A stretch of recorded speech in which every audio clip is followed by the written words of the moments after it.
Cool. Everybody in? Good morning, everyone.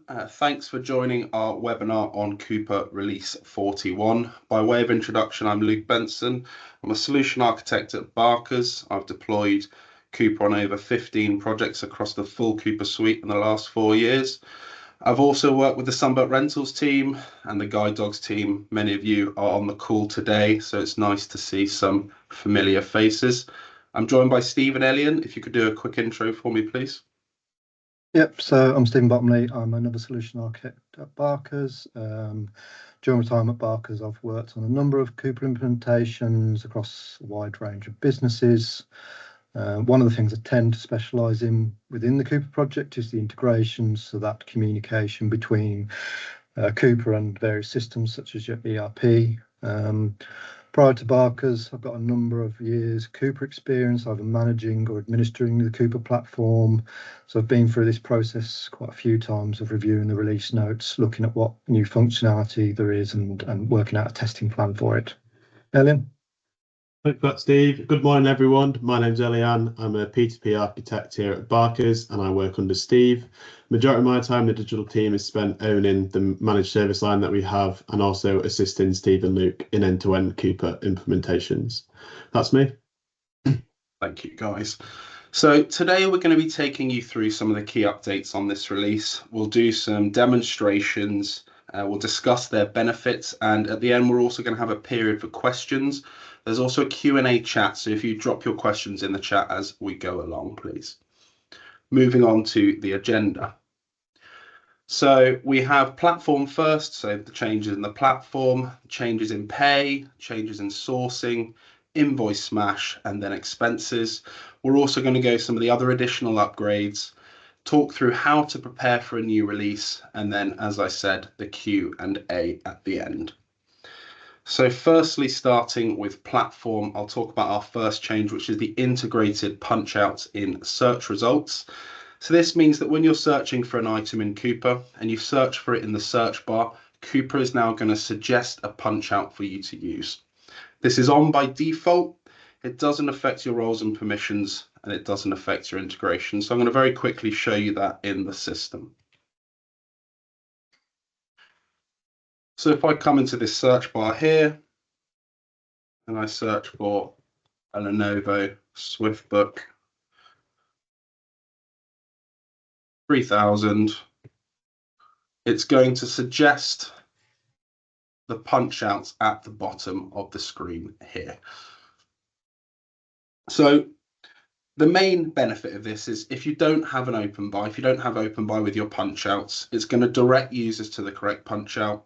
It's going to direct you to spend under contract and agreed pricing rather than freeform. So this really streamlines your buying process. As you can see again, search for any item, it's going to suggest your punch out at the bottom here.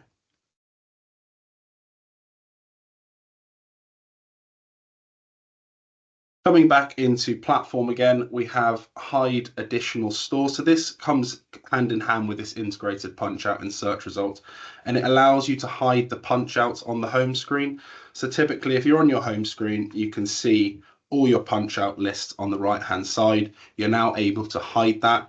It's not on by default, doesn't affect your roles and permissions, and it doesn't affect your integrations.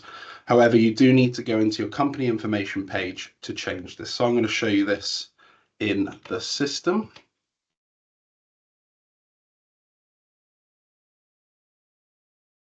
So if I come into my home page, you can see additional stores here. This means that users can go into the punch outs whenever they want. However, it can be quite time consuming to find the items within these punch outs. So in combination with the search bar, it will now hide this and suggest the punch outs if you go through that search bar, meaning you have a single buying process through the search bar, less searching and saving time. So to turn this on, go into setup, company information. You'll need to be an admin to do this, of course. Hide additional stores on the home page and save. So if I come back into my home screen, you'll see that it is now being hidden.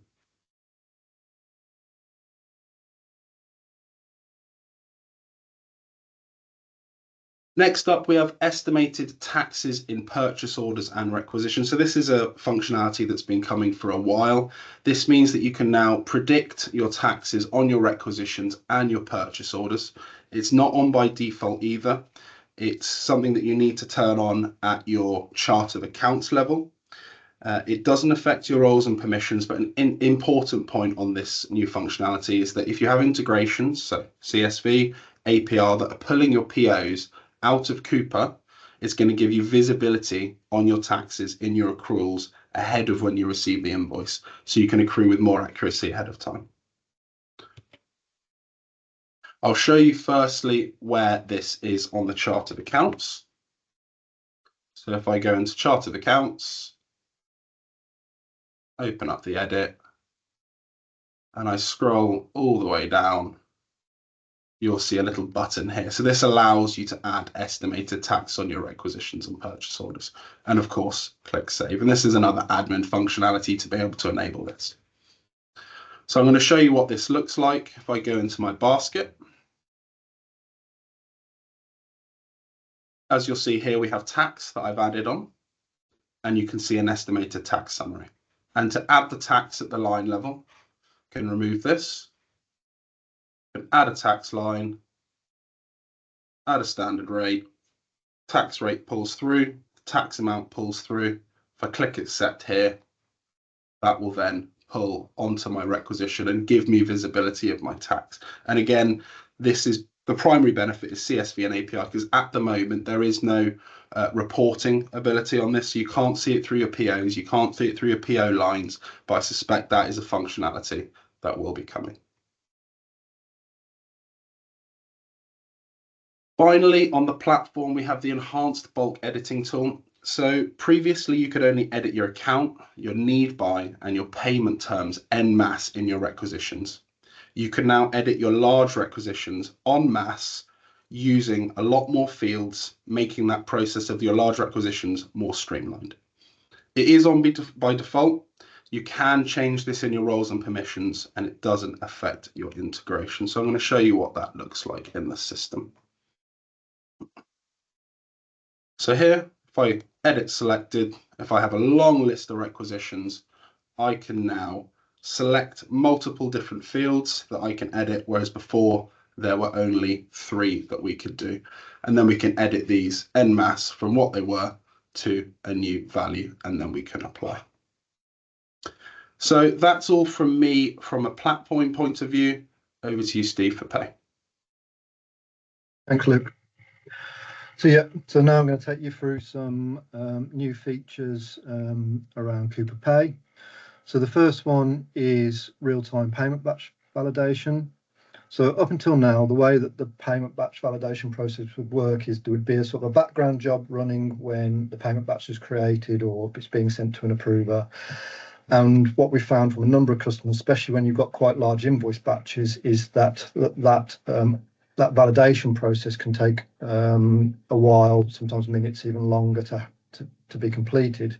And users would just be stuck in the screen until that would complete. You wouldn't know if it was actually doing the validation or just got stuck. So from a user experience perspective, it wasn't great. So now Coupa have made a significant improvement with this to make sure that validation process is almost real time. Just show you very quickly what that looks like from a system perspective. So if I select some invoices, prepare a payment batch. Obviously, I haven't got a lot of invoices in our test system, so it probably would have validated quite quickly anyway, but you can see even with those large batches, you'll see that validation process happens very quickly now. This is something that's just on by default. It's not something you've got to enable, etc. So it's probably just going to be one that you're just going to want to look at within your production instance and see how much better it's working now you've got that improvement in the system.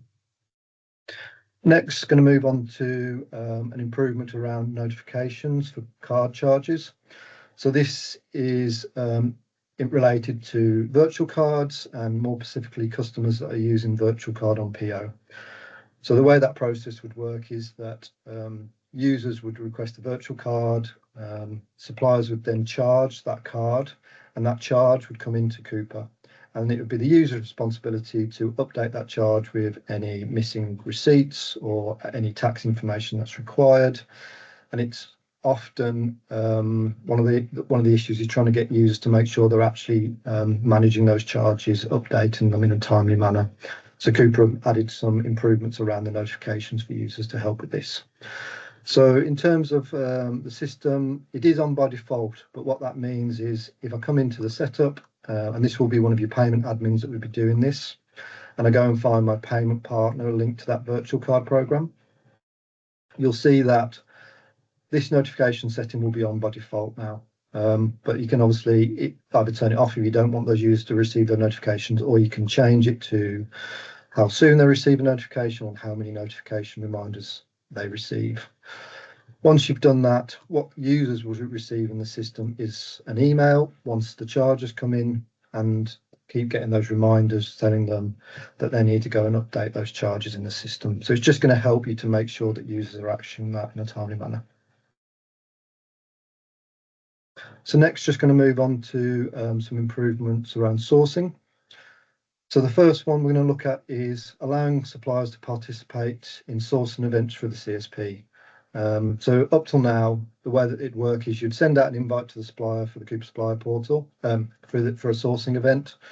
They'd get a link within the email asking them to participate in the event, and they'd have to keep going back to that link to keep, if they need to respond to questions or update any information as part of that sourcing event, they'd have to keep going back to that link within the email, which obviously for suppliers can be a bit of a pain point, especially if they've got a number of different sourcing events that they're sort of responding to. So now you can give suppliers the ability to view that through the Coupa supplier portal instead. So in terms of Coupa, it isn't on by default. So either your sourcing admin or general admin is going to need to come into your sourcing settings first. When you do that, you'll see that there's now an option to allow suppliers to submit responses through CSP that you just need to tick on and then save that. Once you've done that, if we go into the supplier portal as a supplier, so I'm just going to log in very quickly as my supplier. We'll see that when we get there and we go to our sourcing section, we can now see any events we've been asked to participate in. If suppliers got a number of events, it's just going to make life a lot easier for them and give them more chance to respond and enable that adoption. So next, we're going to just move on to some improvements Coupa made on the approvals for sourcing events. So that's the sourcing event creations or rewards. So the first one is giving you the ability to use management hierarchy in those sourcing approval flows. So if you're using management hierarchy in different areas of the business, you can now use that management hierarchy process within sourcing as well. And you can see that to do that within your approval page, you just need to turn that on to enable that to start working. Additionally, Coupa have also given us the ability to make some dynamic approvals around custom user and group fields. So I'm just going to show you what that looks like in the system, just to help you understand what that means. So if I jump into Coupa and if I go to one of my sourcing events, what I've done is set up a couple of custom fields for either a user or a group. And I've also in the background set up an approval flow that's going to look at these two fields to help generate the approvals. So now what we mean by dynamic is you can choose who the user or the group would be that we need to approve that event. So if I say amend this to the procurement group, or amend this to one of our other users in the system, I'll just go and save that now and jump back into my event.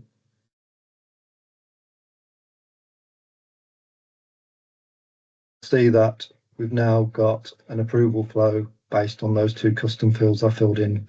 So, I mean, the obvious use case is if you've got a procurement team that's managing your sourcing events for various areas of the business, and they need to just include those areas in the approvals, you can now do that dynamically through these two fields rather than having to sort of find a workaround for that. So it's quite useful. And as you can see also, because we've enabled that management hierarchy after those two dynamic approvals, we've got our management hierarchy coming in as well. So that's all the improvements relating to pay and sourcing, and I'm just going to hand over to Ellen for the remainder of the improvements. Thanks for that, Steve. So kicking off with Invoice Smash, I'd say this is arguably one of the biggest upgrades in R41. Beforehand, to access Invoice Smash, users would have to go to the Invoice inbox, select the Invoice Smash button, and they'd be taken to an alternate UI outside of Coupa for them to manage all their Invoice Smash documents and the general Smash setup. And the whole experience was just quite clunky for that AP user.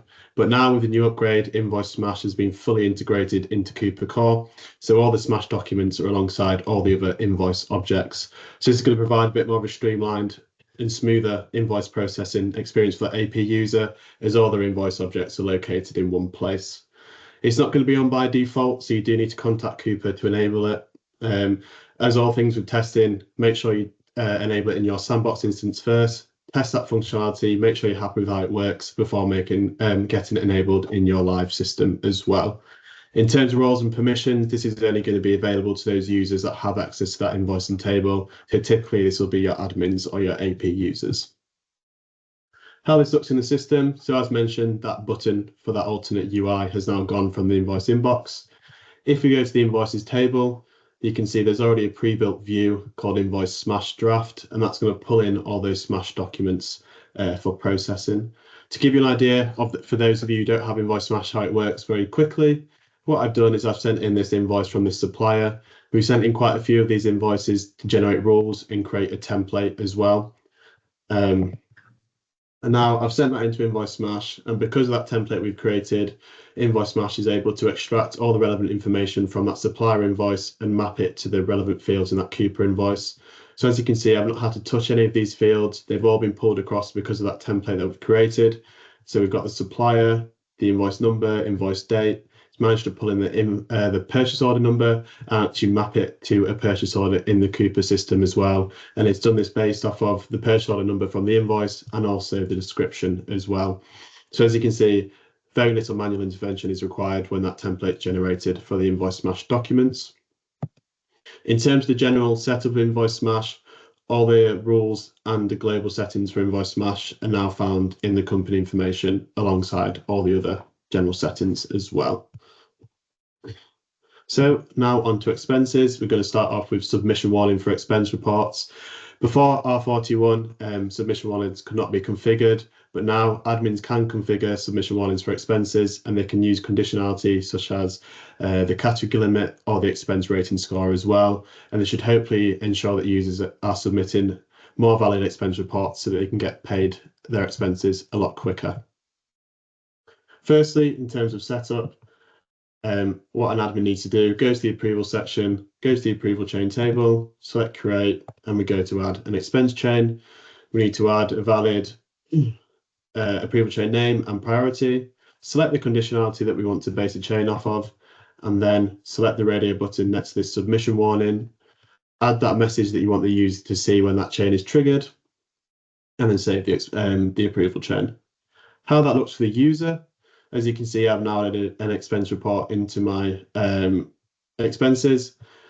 It's over the limit, and you can see there's a flag here, but sometimes users may not see this as they're in a rush when they're submitting their expenses. But once they go to submit for approval, they've got a big submission warning, which hopefully should prompt them to go back into that expense line, edit it so it's within that category limit, so to make sure that their expense report is approved on time. And finally, in terms of expenses, we finish off with expense pre-approvals on the mobile app. So beforehand, users would not be able to request expense pre-approvals on the mobile app. They'd have to do this through the Coupa website. But now with the new upgrade, users can request both expense pre-approvals and expense pre-approvals virtual cards. So it's going to streamline that whole process, expense process, especially for those users that are constantly on the move and not always at their desk. This enables them to get their pre-approvals approved a lot quicker and means they can submit their expense reports attached to their pre-approvals on time. So in terms of key upgrades, that's all we kind of wanted to take you through. You can see we have a table of additional upgrades here. We're not going to take you through this all now. We'll send this pack out to you guys afterwards so you can go through this table in your own time. I just wanted to bring your attention to 3 of our favorites from the table. The first one is going to be Simplified Invoice Tolerance Messaging. Coupa have reviewed all the current invoice tolerance messages, updated them to make them a bit more clear to the user as to what that message actually means, why that invoice would trigger tolerance, and why the invoice is set of the user. Secondly, sourcing reverse auctions now include rankings for suppliers. So this is going to encourage the suppliers to provide a much more competitive price and hopefully drive those savings in your sourcing events. And finally, collaborative editing. This is going to allow multiple users to edit and review a legal document at once, which should hopefully streamline that whole contract review process as well. So how should you prepare for the change? In terms of the steps, these are the steps that we'd encourage any customers to follow during a configuration change, and we have implemented these steps for customers before. Firstly, conduct a thorough impact assessment or analysis of the full features list. Validate the features that you would like to enable and any features that may affect your current system design. Once you've made those configuration changes in your sandbox instance, build those test scripts and get users to test that system end to end and validate that the system's working as expected. We also recommend that you conduct training sessions focusing on these new configuration changes to ensure that users are going to adopt those changes seamlessly. Any training documentation that you have that may include process flows or screenshots of the old system, make sure it's all aligned to match with the new design change. And finally, make sure you have a support team in place to deal with any issues that users may be experiencing during this change process. And I'm going to open the floor to any questions that you guys have seen on the content. Yeah, so if you do have any questions, feel free to raise your hand and we'll sort of unmute you, but I'm just going to go through some of the ones that have been dropped into the chat to start with. So Christina's asked, regarding the sourcing event for the CSP, is the reason why you choose not to enable this? Generally, for most users, I think, yes, most customers, you're going to want to enable this. It's just going to make life easier in terms of getting suppliers to participate in those sourcing events. However, there might be some occasions where perhaps you need to control which people from that supplier actually have access to that event. Maybe there's sensitive information in that event, and you don't want. There might be people that have got access to that Coupa supplier portal for that supplier that you don't want seeing that event. So generally, yes, I think you're going to want to enable it, but there might be some customers that choose not to if there's sensitive information within the events. Next, Christina's asked, you mentioned about contacting Coupa Support to enable the changes for Invoice Smash. Who do I contact and how is it enabled? Elian, do you want to pick that up? Yeah, thanks, Steve, and thanks for the question, Christina. This can't be enabled by your admin. This has to be done by Coupa Support. What you need to do is get one of your designated support contacts to raise that ticket through the Coupa Compass portal and ask them to enable it. Firstly, in your sandbox instance, as we said, make sure you test that end to end. You're happy with the functionality, and then you'll have to raise another ticket to make sure it's enabled in your live system as well. Cher, I think you've got a question. You should be able to unmute yourself and then fire away. Yeah, Luke, you were just going through with the VAT how we can add that when it goes on to a requisition. And I was trying to write notes and wasn't quick enough. Could you just do that a little bit again? You're on mute, Luke. Luke, you're on mute. Oh, my mistake, sorry. Or failing that, we've got hypercare later on today. We can do it then if you'd prefer. Happy to take it offline, share and show you later on, yeah. Cheers, thank you. Anybody else with any questions? Yep, Maria, I will, 1 second, just allow, yep, you should be able to mute yourself now if you want to ask a question, Maria. Okay, you mentioned about the supplier will be able to amend any legal document they've submitted to us. So via CSP, some suppliers cannot amend the VAT. Will they be able to do that? No, so I mean, I think the improvement we looked at for the CSP was the sourcing events, but I think if that sort of whole process around your legal documents through the CSP, that won't change. Once they've submitted that document into Coupa, they're still not able to make an amendment on that amount, so they'd have to submit a credit note. Yeah, because because when they submitted their invoices via CSP, they also attach their actual invoice, and some of them can be short of a few pennies or more. And it is obviously I mean, technically, they're not meant to attach their document. It's Coupa almost produces that legal document, so they shouldn't need to attach anything. But yeah, I appreciate in their system they've got a document that they're trying to attach, and it's slightly different.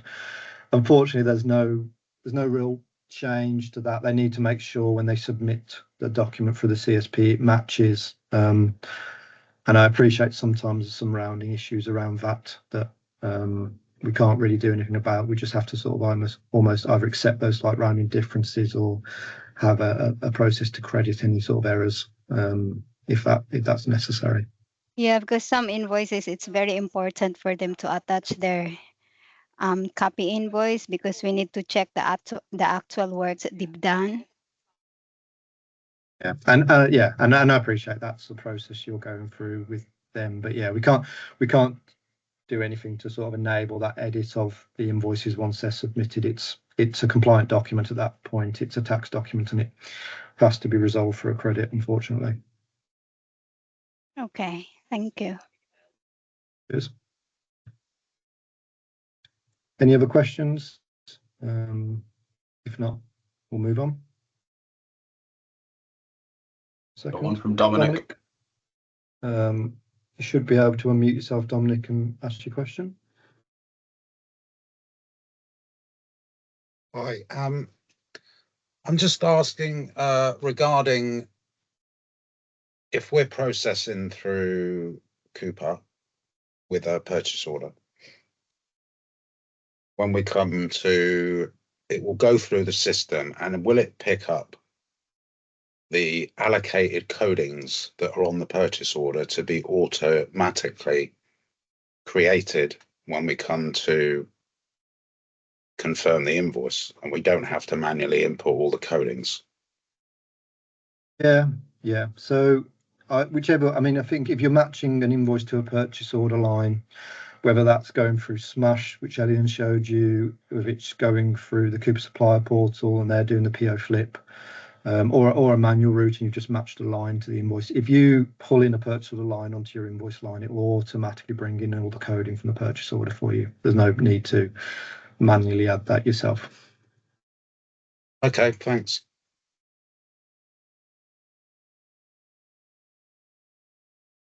Any other questions?